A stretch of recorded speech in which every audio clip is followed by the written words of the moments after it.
Let's play a Budapest Gambit. Let's go. Back in the swing of things. Seems like too many people wanted duck chess.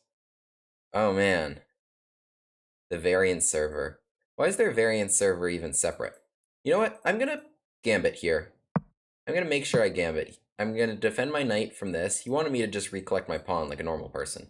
But I am just gonna come up with this on the fly because I was already reaching for these glasses. I wanted to put these on.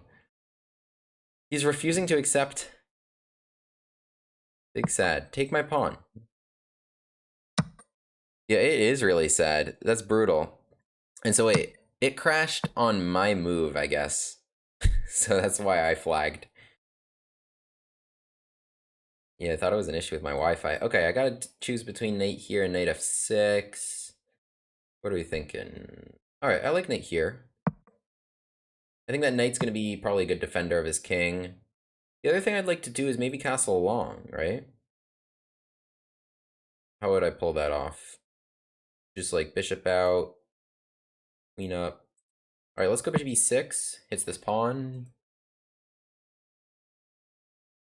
Thank you. We got these glasses going. We got a new haircut. Alright, takes. Unfortunately, I am going to have to sign off. I'm not going to be able to play all of Pedal Tuesday. We have a dinner. Already seen people playing this. Yeah, I played, if you caught my stream yesterday, it was 4 hours of a duck chess speedrun. So, it was very exciting stuff. But hopefully duck chess is not dead and they'll fix the server. Alright, queen g5 is very tempting to hit this pawn.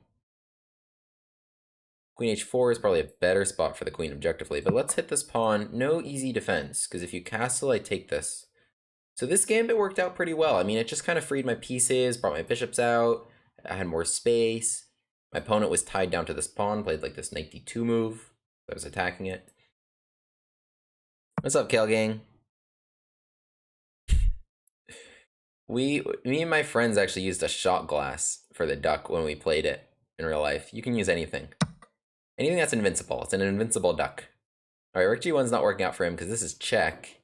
Recapture, and then I take the rook. The knight was defending. Is that where it came from?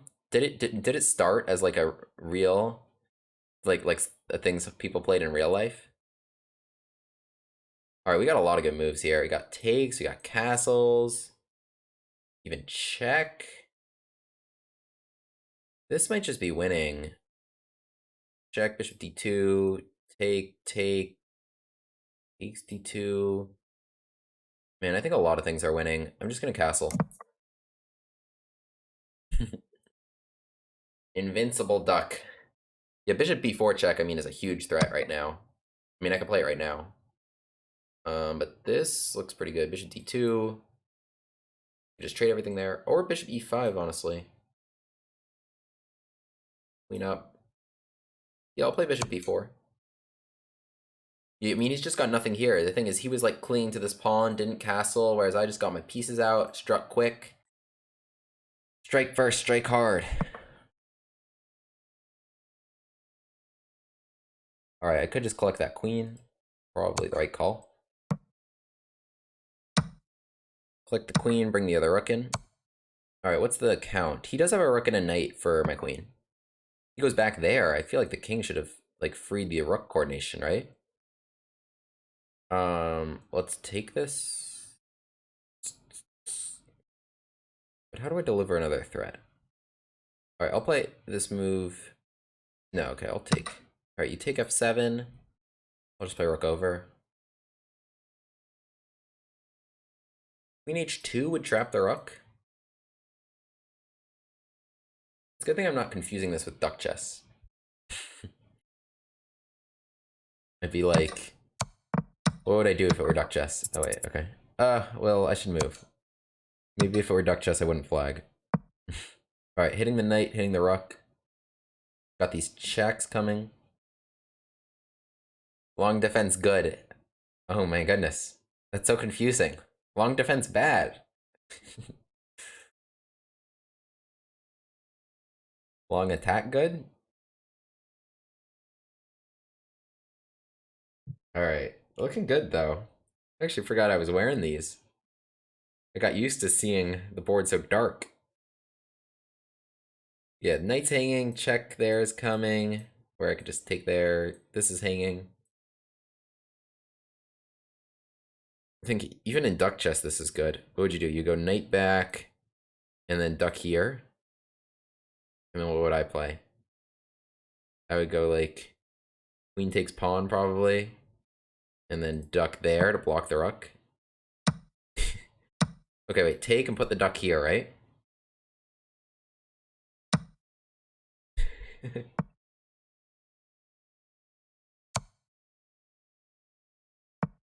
Check. Alright, go pawn go.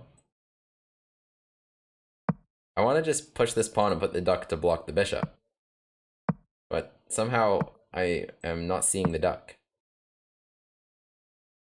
Not seeing any duck to put down.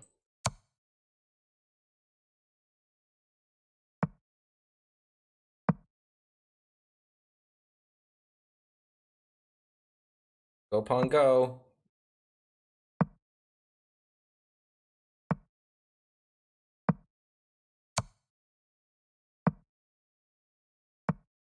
It's crazy that we're playing this out. But I don't know, it's fun. He's hoping I'm gonna flag, I guess.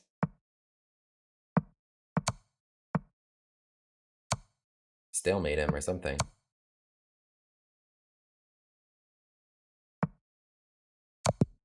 There we go. In duck chess, that mate would have been a lot harder. Hero pawn.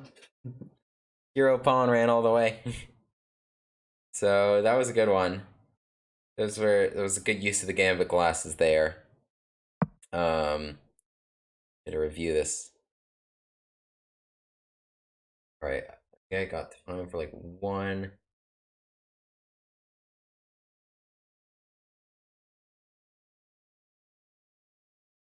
All right, let's review this.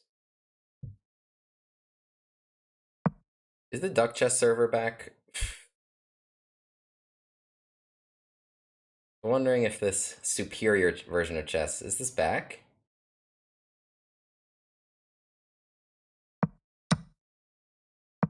Okay, wait. I'm probably gonna leave Titled Tuesday, actually. Because I will have to go after this game, but I do want to analyze it. So I was very upset about D6. But I don't know, D6 seems like a fun innovation that I kind of just made up. Here, E3, like this move's common. I've seen this move E3 a lot. It's by people who just want to decline the Budapest altogether and just want you to take this pawn, and then they can just kind of play normally. But play this move D6. I think D6 it's super fun because okay, I finally got him to take this, and now I feel like this position's very easy. I'm gonna go bishop out. I'm gonna probably bring my queen out, maybe maneuver it here or here, and I'm gonna castle long. I'm gonna use these files for my rooks. Pieces are gonna be great. Pieces are gonna attack. I like this a lot. He played h3, encouraged me to make a move I kind of already wanted to make anyway, which is knight there to trade off for this pawn. So then bishop e6 targeted this, and I have another knight to attack it. And now, yeah, after queen g5, this position's already very good. This is already very, very good. And in fact, if I make this bigger, you guys will see that I got an exclam for it. Sorry, everything's blocked. I'll move this right now. I'll move the duck. Sorry about that. Okay. But yes, I got an exclam for this. Queen g5, there's no easy way to defend g2. I mean, already, because my opponent was trying to defend c4. King f1, it's saying, was recommended. Because castles, you run into this. I mean, but this position's already so good. Like, let's say king f1, I castle, I use this file now. This pin that I can try and take c4 with, I can centralize these rooks, bring them across to the 6th rank. So yeah, king f1 is a tough one. And so knight f3, I don't know, you thought that would work somehow, but takes... I mean, maybe you thought like rook g1 here would be possible. The thing is I can take this and take the rook. So, because this is a check right now. I remove the defender, take the rook. So this position is very bad. Yeah, bishop b4 was just winning on the spot. You can see here, but okay, also castles is winning. Check right now, win the queen. This was just crushing it, and it's just because I gave like one little pawn in the opening and people are so scared to give a pawn. But this was just completely crushing. So I'm not sure, actually, if I go to like Lichess analysis, I want to see this. If I just kind of did I invent this or is this a thing? So in the Budapest Gambit, right? Let's have a look at this. So of course, I have this innovation about in the mainline Budapest Gambit when they try and defend the pawn, right? So in the Budapest Gambit, we're playing e5, we're giving the pawn, and often like we're trying to take it back, but also with like we get some nice development as a result. This move c4 looks really silly. So if they play it like this, I recommended f6 in my video. It's been called the Grafe Gambit by my viewers, but we hit stuff here, the bishop comes out, lots of good stuff here. So I'll link that video. But the other thing is e3. And so, yeah, this move d6, you guys can see it's played about 1/10 of the time. It doesn't have a name. It doesn't have a name, but if anybody in the chat has a name for it right now, you can name this.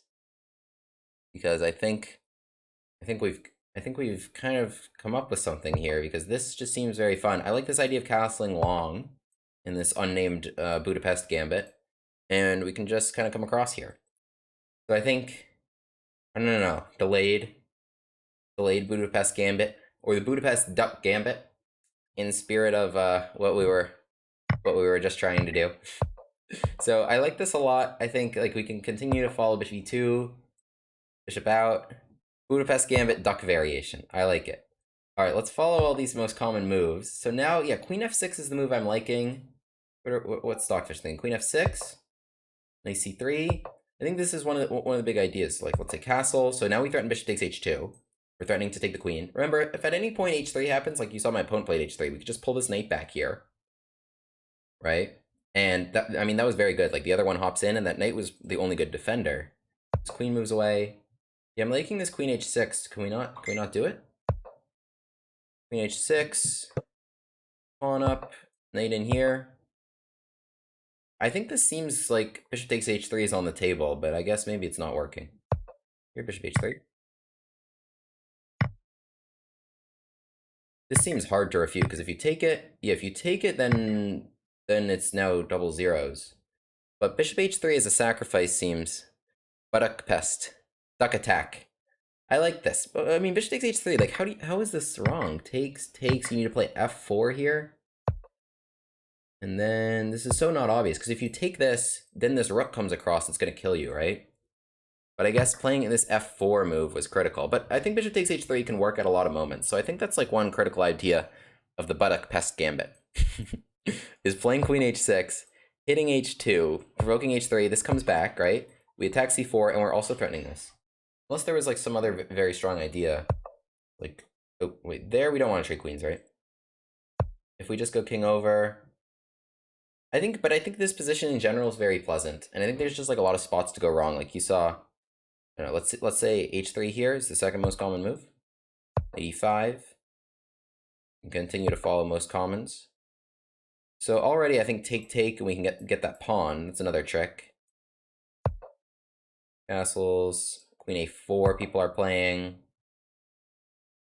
And now we've got, yeah, so this other idea, this is why I wanted to remove that knight, right? So we go take and queen e5. So we can remove that knight, threaten h2. So that's the other thing the queen can do. If you pull that knight back already, then it can take that knight, and you know, this knight's the standard defender of a castled king, right? Without that knight, then there's kind of a lot of squares that you can attack. And here, I mean, this is a good example of it. So h2 is just hit. There's a bishop there, and g3, bishop takes h3. So like a lot of attacks against castled kings rely on like having a pawn on e4 or something that like gets rid of this knight, and that kind of clears the way for attacks, especially on this diagonal. Especially like the queen can now use all these squares. And that's what happened in my game, right? I played queen g5, I took here, and it's because I was able to eliminate this knight on e5.